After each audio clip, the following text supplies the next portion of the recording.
Ever get that eerie feeling? Like we're kind of watching a rerun of history, you know, but with like updated costumes and slightly different soundtrack. Mm. I mean, just look around. The headlines, all screaming about economic inequality, the political landscape that feels a bit like a battlefield, even just like the way technology is changing everything, like overnight, it all feels a bit, I don't know, familiar. Yeah, it's a question that kind of haunts us, right? Is it really true? You know that those who cannot remember the past are condemned to repeat it. Exactly. With Yeah. like a quote, that we throw around all the time. Especially, well, I guess those of us who've lived through a few decades of uh, of this whole history thing. And for this deep dive, you've sent us a conversation between two, well, I guess you could call them history heavyweights. Mm. Greg Jackson from the History That Doesn't Suck podcast and Lindsey Graham, who's the mind behind, American History Tellers. They're tackling this whole idea of history repeating itself head on in this conversation. And they're focusing particularly on the progressive era and drawing some, I think, pretty thought-provoking parallels to the world we live in today. Yeah, and that's a smart place to start, I think, the progressive era, that period around the turn of the 20th century, a time of just immense change, industrialization, urbanization, huge waves of immigration. It was a time when people were grappling with a lot of the same anxieties that I think we face today. Wealth disparity, technological disruption, political polarization. Right. So before we get into, I guess, all the like nitty-gritty of those parallels, let's just address the elephant in the room. Do these guys actually believe that history repeats itself? Like, Exactly. but they're pretty quick to dismiss that notion. Yeah. They acknowledge that history doesn't work like a photocopier, spitting out just identical copies of the past. As they put it, history rhymes more than it repeats. Okay. Makes sense. I mean, every historical event is shaped by such a unique set of circumstances, right? Exactly. But there's a BUT here. Oh, While events themselves may not be carbon copies, they argue that human nature remains remarkably consistent. okay. We're driven by the same basic needs, desires, and even our biases haven't changed that much over the centuries. So they're saying that we're basically running the same software, Yeah, even though like the hardware keeps getting upgraded. yeah, that's a great analogy. And because of this human software, they argue, we see certain patterns recurring throughout history, things like anxiety about societal decline, the appeal of strong leaders, fear of the other, especially when it comes to, like immigration. These themes just pop up again and again, even as the specific context changes. Okay, so how does this play out then in the comparison between the progressive era and today? What are some of, I guess, those like rhyming echoes they highlight? Well, let's start with wealth disparity, something I know you're particularly concerned about these days. Oh, really? Back in the progressive era, it was the Vanderbilts and the Rockefellers, these like larger-than-life industrialists who just amassed incredible fortunes while millions were living in poverty. Right, and today you just swap out the railroads and the oil for tech and innovation, and suddenly it's Bezos, Musk, and Zuckerberg holding the reins of economic power. Same song, different verse. Yeah, it's strikingly similar. Both eras saw this just massive concentration of wealth and power in the hands of just a few, leading to, widespread anxiety about inequality and the erosion of the middle class. And the sources they cite really emphasize this point. Both then and now, there's this underlying fear that the system is rigged against the average person. Yeah, and it's not even just about the numbers, is it? It's also that sense that these like ultra wealthy individuals, they hold this outsized influence on, politics, using their power to kind of shape the laws and policies that benefit their own interests.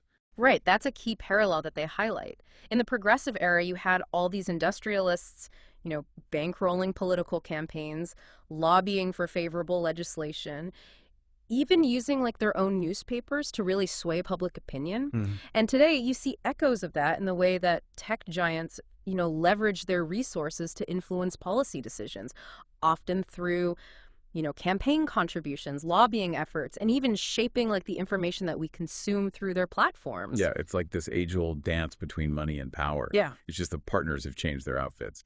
So beyond wealth disparity, though, what other parallels do they draw between these two eras? Well, one that really jumps out is the anxiety that surrounds new technologies. So in the progressive era, it was the railroad, the telegraph, mass production, all of these groundbreaking innovations, that transform society. But they also fueled these anxieties about, job displacement, economic disruption, and even like the erosion of traditional values. Right. And today, it's like the whole digital revolution, right? Uh, Social media, artificial intelligence, automation, all these forces that are reshaping our world like at warp speed. yeah. And it's no surprise that they're kind of triggering a lot of the same anxieties. Exactly. And the sources that they cite really delve into these anxieties. They point out that in both eras, there was this fear that new technology was dehumanizing us, Hmm.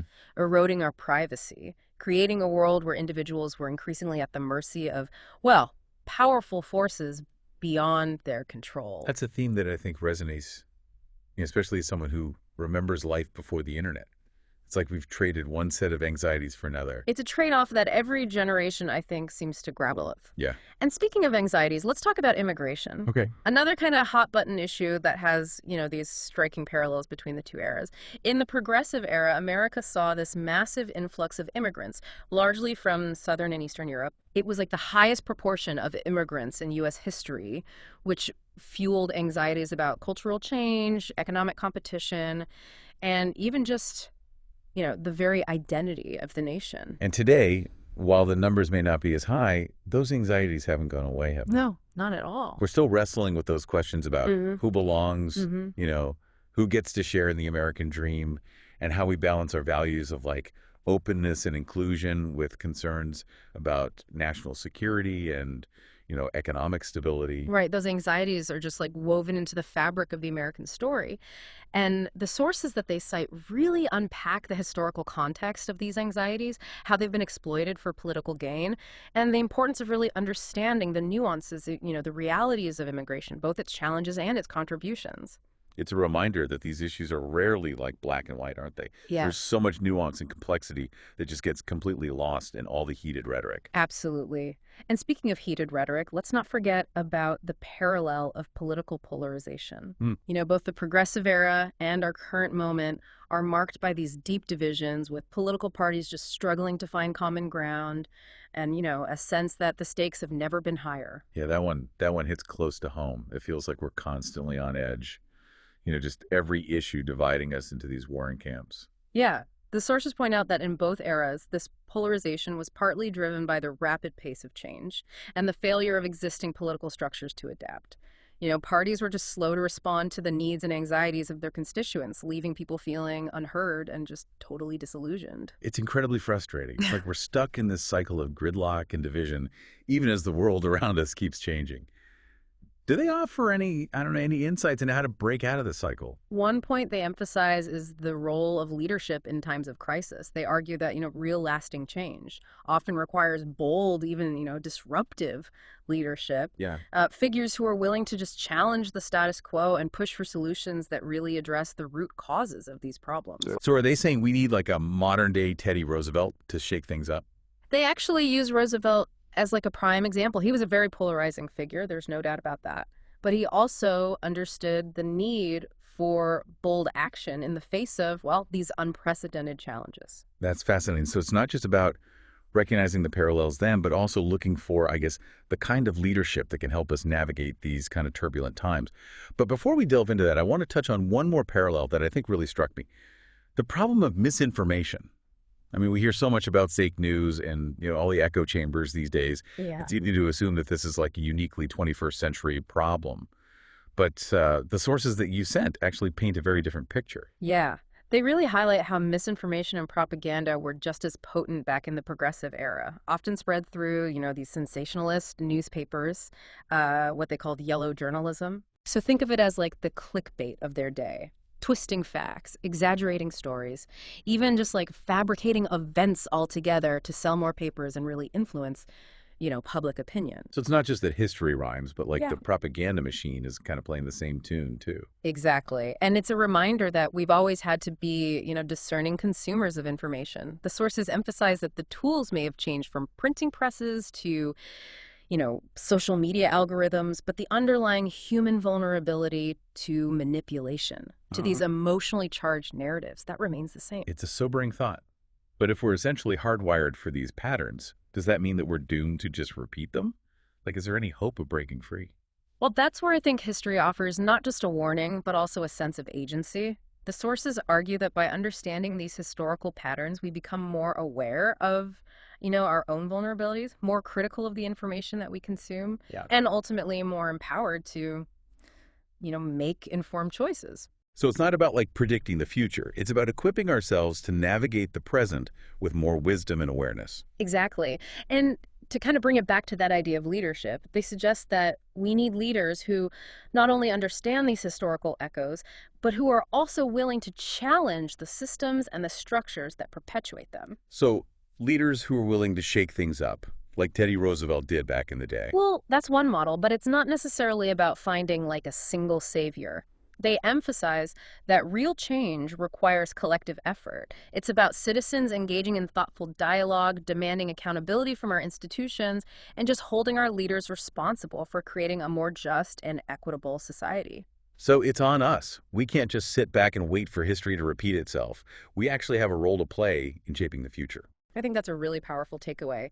And it brings us back to that initial question, does history repeat itself? Well, events themselves may not be carbon copies, but human nature, our patterns of behavior, our anxieties, our aspirations, those things have a way of echoing through time. And I guess the key then is to learn from those echoes, Right. to use that knowledge to make, more informed choices, to demand better from our leaders, and just to hold ourselves accountable for building a future that doesn't just rhyme with the past, but really charts a new course altogether. Well said. And to all of you listening out there, we would love to hear your reflections on this. Do you see other parallels between the past and the present?